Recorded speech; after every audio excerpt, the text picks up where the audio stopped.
আসলে আমাদের তো গতকাল তেল আসেনি, পাম্পে তেল না আসার কারণে আজকে পেট্রোল এসেছে আমাদের 4500 লিটার আর অকটেন এসেছে 3000 লিটার। আপনারা জানেন মনিরুদ্দিন পাম্প তার সুনামের জন্য তেল সঠিক দেওয়ার কারণে সব মানুষের একটা আলাদা বাড়তি প্রত্যাশা থাকে মনিরুদ্দিন পাম্পের প্রতি।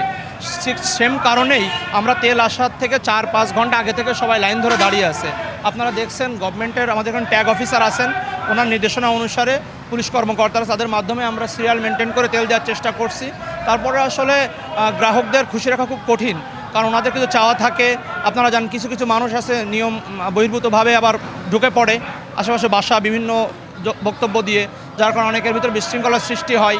ওদিকে নির্দিষ্ট সময় আছে, এই সময়ের ভিতরে তেল দেওয়ার ব্যাপারে বলা আছে, সেই সময়ের ভিতরে পাবে কিনা। আমরা আরেকটা ব্যাপার বলতে চাই, আমরা পূর্বের সময়গুলোতে যখন তেলের সরবরাহ স্বাভাবিক ছিল, প্রতিদিন আমাদের হয়তো পেট্রোল 2000 লিটার যেত, কিন্তু এখন 4500 লিটার দেওয়ার পরেও আমাদের এই লাইন শেষ হচ্ছে না। আমরা মনে করছি অনেকে আসলে এখান থেকে নিয়ে মজুত করার প্ল্যান করছে বা করছে কিনা, এ ব্যাপারটা আছে গভর্নমেন্টের পক্ষ থেকে আরও একটু খতিয়ে দেখে আরও সহজ হয়।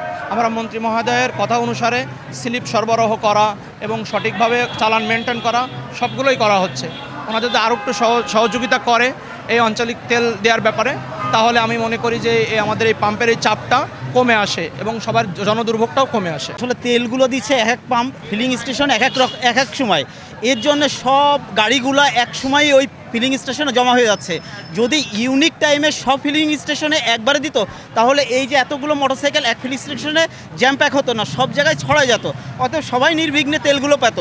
এখন ফিলিং স্টেশনে এখানে এক জায়গায় দিচ্ছে 4টার সময়, ওখানে সকালে দিচ্ছে, সব ওখানে যে হুমড়ি খাচ্ছে, এবং যার কাছে তেলও আছে সে আবার ডাবল করে নিচ্ছে, সময় তো পেয়ে যাচ্ছে।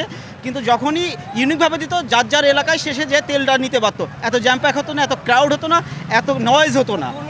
আমাদের সরকার যতটুকু আশ্বাস করতেছে তেল পর্যাপ্ত পরিমাণ আসছে, কিন্তু জনগণের লেভেলে আমরা সেটা পাচ্ছি না। এটা সরকারের দিক থেকে এনশিওর করাটা জরুরি আমি মনে করতেছি। একটা টাইম দিয়েছে সকাল 8টা থেকে সন্ধ্যে 6টা পর্যন্ত 1000 তেল দেবে, কিন্তু ইনারা সকালবেলায় বলে তেল নেই, 12টার সময় তেল নেই, 2টোর সময় তেল নেই। ঠিক 4টে 4:30টার দিকে অন করবে, 6টা বাজলে এরা হাউজে তেল ছুঁয়ে কবে আর সময় শেষ, তেল দেবো না, ডিসি সাহেবের নির্দেশ। এই নাটক বর্তমান প্রত্যেকটা পাম্প করতেছে ভাই। সকালের থেকে সন্ধ্যে 6টা পর্যন্ত তেল দিয়েও যদি দেয়, তাও যশোরবাসী তেল নিয়ে পারে না।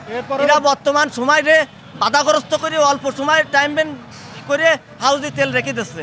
প্রয়োজন পদের রড এক্সেল নিয়ে এসে আপনারা হাউস পরিদর্শন করেন, করে প্রত্যেকটা পাম্পের হাউস আসতে মাপলে সঠিকই পাওয়া যাবে। সাধারণ জনগণরা এইভাবে হ্যারেস করাই না, মানুষকে শান্তিতে থাকতে দেয়। এর সময় এসে দাঁড়াইছি এই 5:35 আমি 400 টাকা তেল নিলাম।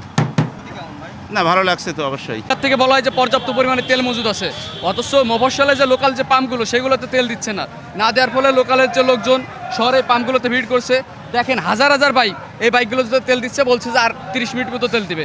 30 মিনিট মতো তেল দিলে 2-3 ঘন্টায় তেল দিলে এই বাইকগুলো কীভাবে তেল নেবে? বাদ বাকি বাইকগুলো আপনার তেল পাচ্ছে না, যার ফলে এরকম ঝামেলা সৃষ্টি হচ্ছে। সরকার থেকে যদি নিশ্চিত করে যে সব পাম্পগুলোতে তেল দিবে, গ্রামের মফস্বল পাম্পগুলোতে তেল মজুদ নিশ্চিত করবে, তাহলে এই হয়রানি থেকে আমরা মুক্তি পেতে পারি। সরকারের উচিত সব পাম্পগুলোতে আপনার তদারকি করা, তাহলে এই ঝামেলা থেকে মুক্তি পাবো আমরা ইনশাল্লাহ।